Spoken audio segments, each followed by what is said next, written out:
ओम नमः शिवाय। हर हर महादेव। कल तक के अध्याय में आपने सुना था दिवोदास ने ब्रह्मा जी से आशीर्वाद पाया और साथ ही काशी की नगरी को महान तपस्वियों, जितेंद्रिय पुरुषों और सभी प्रकार के योग्य मनुष्यों के द्वारा रहने लायक बनाया। उसने वहां पर अनेक प्रकार के बावड़ी, तालाब और कुएं खुदवाए। वहां पर शूद्र, वैश्य, क्षत्रिय एवं वहां की महिलाएं सभी धर्म का पालन करने वाले थे। साथ ही कल के अध्याय में आपने ये भी जाना था कि देवताओं ने दिवोदास का दोष ढूंढने के लिए अनेक प्रकार के प्रयत्न किए, परंतु दिवोदास के राज्य में उन्हें किसी भी प्रकार का दोष नहीं मिला। आज के अध्याय में आप सुनेंगे इससे आगे की कथा। तब स्कंद जी कहते हैं कि हे अगस्त्य मुनि, इंद्रादि देवताओं ने दिवोदास के राज्य शासन को असफल बनाने के लिए अनेक प्रकार के विघ्न किए, किंतु धर्मात्मा राजा दिवोदास ने अपने तपोबल से उन सब विघ्नों पर विजय पा ली। उसके बाद मंदराचल से महादेव जी ने 64 योगिनियों को राजा का दोष देखने के लिए काशी में भेजा। वे सभी योगिनियां 12 महीने तक काशी में रही और निरंतर ही प्रयास करती रही, परंतु फिर भी उन्हें राजा का कोई दोष नहीं मिला।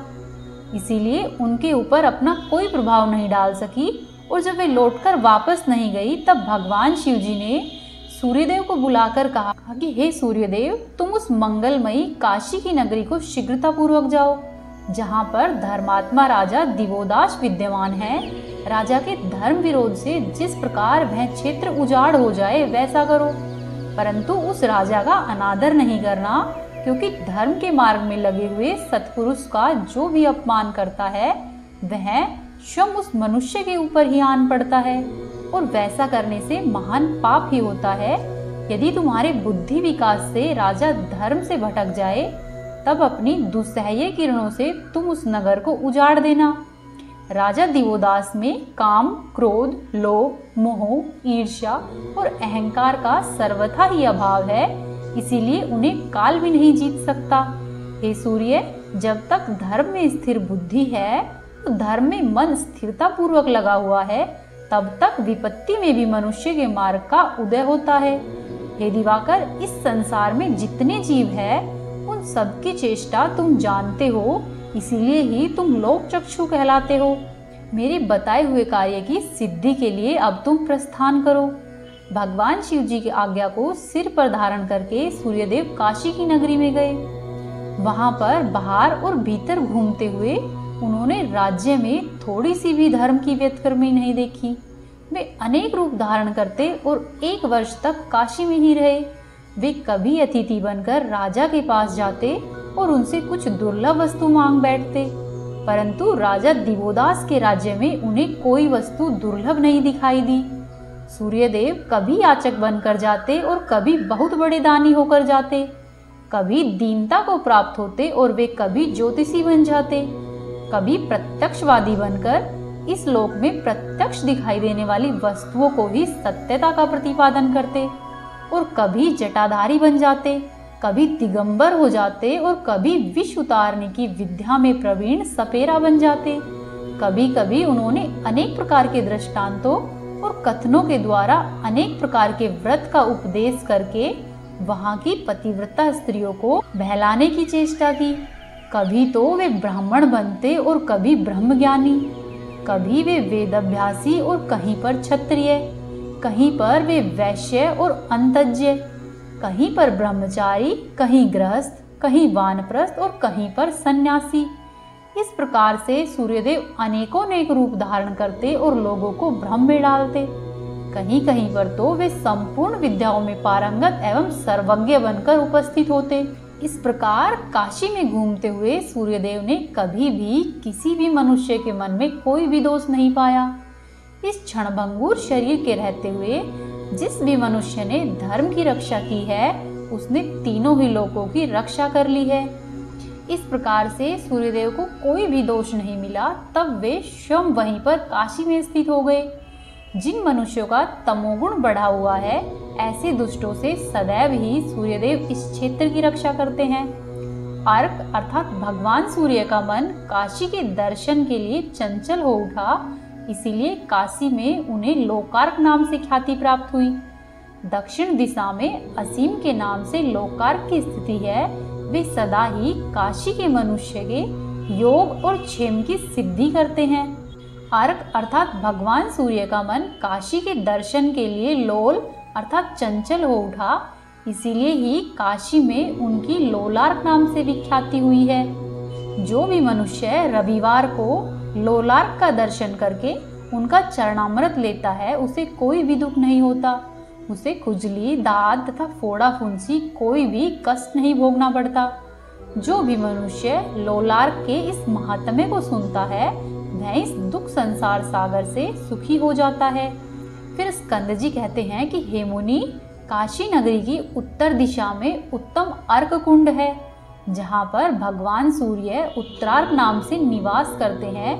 हे मुनि, यह जो इतिहास घटित हो चुका है उसको सुनो।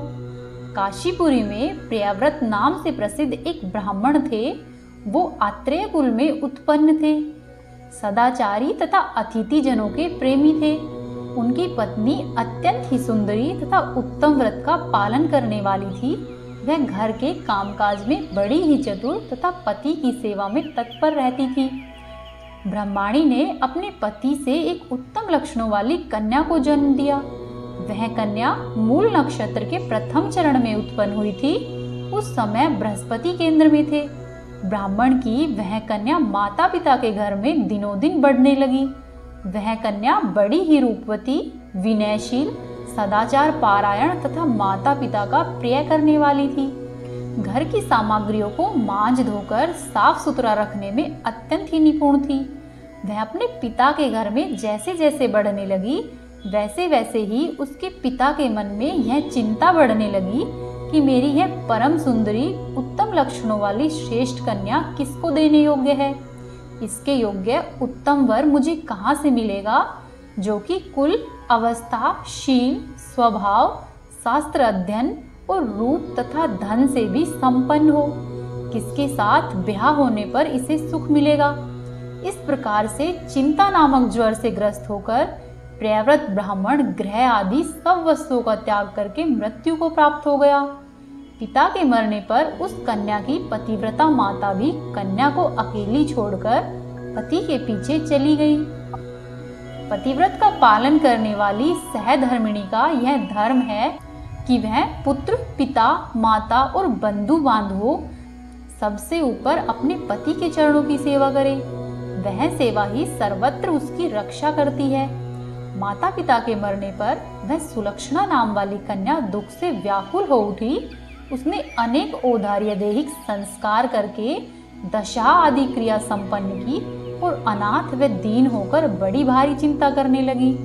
वह सोचने लगी कि मैं माता पिता से हीन, असहाय इस संसार में किस तरह से पार उतरूं। जहां पर पहुंचना अत्यंत ही कठिन है, मैं वहां पर कैसे जा सकूंगी, क्योंकि स्त्री भाव सबके द्वारा तिरस्कृत होने वाला है। मेरे माता पिता ने मुझे किसी वर को अर्पण नहीं किया। ऐसी दशा में मैं स्वेच्छा से दूसरे किसी वर का कैसे वर्ण करूं। यदि मैंने किसी का वर्ण कर भी लिया तो भी यदि वह कुलीन, गुणवान, सुशील और अपने अनुकूल रहने वाला नहीं मिला तो उसका वर्ण करने से मुझे क्या लाभ होगा। इस प्रकार चिंता करती हुई उदारता और गुणों से युक्त उस ब्राह्मण कन्या ने अनेक युवकों के द्वारा प्रतिदिन बार बार प्रार्थना की जाने पर भी किसी को अपने हृदय में स्थान नहीं दिया। पिता और माता की मृत्यु और उनके अद्भुत वात्सल्य का विचार करके वह बार बार अपनी और इस नश्वर संसार की निंदा करने लगी कि ओहो, जिन्होंने मुझे जन्म दिया और बड़े ही लाड़ प्यार से पाला है, वे मेरे माता पिता कहाँ चले गए। जैसे मेरे ही आगे मेरे माता पिता का शरीर चला गया, उसी प्रकार से मेरा भी शरीर चला जाएगा। ऐसा विचार करके उस बालिका ने अपने मन और इंद्रियों को काबू में किया और स्थिरचित होकर दृढ़ता पूर्वक ब्रह्मचर्य का पालन करती हुई वह उत्तरार्क देव के समीप कठोर तपस्या करने लगी। उसकी तपस्या के समय प्रतिदिन एक छोटी सी बकरी उसके आगे आकर अविचल भाव से खड़ी हो जाती। फिर संध्या के समय वह कुछ घास तथा पत्ते आदि चरकर और उत्तरार्क कुंड का जल पीकर अपने स्वामी के घर पर लौट जाती। इस प्रकार 5 वर्ष बीत जाने पर एक दिन भगवान शिव जी और माता पार्वती देवी के साथ लीला पूर्वक वहां पर आए। उत्तरार्क देव के समीप तपस्या करती हुई सुलक्षणा को उन्होंने ठूठ पेड़ की भांति अविचल और तपस्या से अत्यंत दुर्बल देखा। तब दयामयी पार्वती देवी ने भगवान शंकर से निवेदन किया कि हे देव, यह सुंदरी कन्या बंधु बांधवों से हीन है, इसे वरदान देकर अनुग्रहित कीजिए। पार्वती जी का यह वचन सुनकर दया के सागर भगवान शिव जी ने नेत्र बंद करके समाधि में स्थित हुई उस कन्या को वरदान देने के लिए तैयार होकर बोले, हे उत्तम व्रत का पालन करने वाली सुलक्षणे, मैं तुम पर बहुत प्रसन्न हूँ, तुम कोई वरदान मांगो। महादेव जी की यह अमृत के समान वाणी सुनकर सुलक्षणा ने जब नेत्र खोले तब देखा कि सामने वरदान देने के लिए तैयार भगवान त्रिलोचन खड़े हैं और उनके वामांग भाग में देवी उमा विराजित है। उन दोनों का दर्शन करके सुलक्षणा ने हाथ जोड़कर प्रणाम किया। इतने में ही उसने अपने आगे खड़ी हुई वह बकरी देखी। तब वह सोचने लगी कि इस संसार में अपना स्वार्थ सिद्ध करने के लिए कौन मनुष्य जीवन धारण नहीं करता, परंतु जो परोपकार के लिए जीवन धारण करता है उसी का जीवन सफल है। ऐसा विचार करके सुलक्षणा ने भगवान शिव जी से कहा कि हे कृपा निधान, यदि आप मुझे वरदान देना चाहते हैं तो पहले इस बकरी पर अनुग्रहित होइए। सुलक्षणा की यह परोपकारी वाणी सुनकर भगवान शंकर बहुत ही प्रसन्न हुए और पार्वती देवी से बोले कि हे गिरिजानंदिनी, देखो, साधु पुरुषों की ऐसी ही परोपकार युक्त बुद्धि होती है। संपूर्ण लोकों में वे ही धन्य हैं और वे ही संपूर्ण धर्मों के आश्रय हैं। जो सदा ही परोपकार के लिए यत्न करते हैं, सब वस्तुओं का संग्रह भी कहीं दीर्घकाल तक नहीं ठहरता है। एकमात्र परोपकारी ही चिरस्थायी होते हैं। यह सुलक्षणा परम धन्य है और अनुग्रह करने योग्य है। हे देवी, अब तुम ही बताओ, इस सुलक्षणा और इस बकरी को कौन से वरदान देने चाहिए। तब पार्वती देवी ने कहा कि हे भगवान, यह शुभ आचरणों वाली सुलक्षणा कल्याण के लिए उद्योग करने वाली है। यह मेरी सखी होकर रहे। यह बाल ब्रह्मचारिणी है, इसलिए मुझे यह अत्यंत ही प्रिय होगी। मेरी इच्छा है कि यह दिव्य शरीर धारण करके सदैव ही मेरे समीप निवास करे और यह बकरी भी काशी नरेश की कन्या होवे और काशी में उत्तम भोगों का उपभोग करके अंत में परम मोक्ष को प्राप्त हो। इस सीत से भयभीत न होकर पौष मास में रविवार को सूर्योदय से पहले इसने कुंड में स्नान किया है, इसीलिए इस अर्क कुंड का नाम आज से बरकरी कुंड हो जाए। यहाँ सब मनुष्य के द्वारा इस बकरी की प्रतिमा पूजनीय होगी। काशी तीर्थ के फल की इच्छा रखने वाले मनुष्य को उत्तरार्ध की वार्षिक यात्रा करनी चाहिए।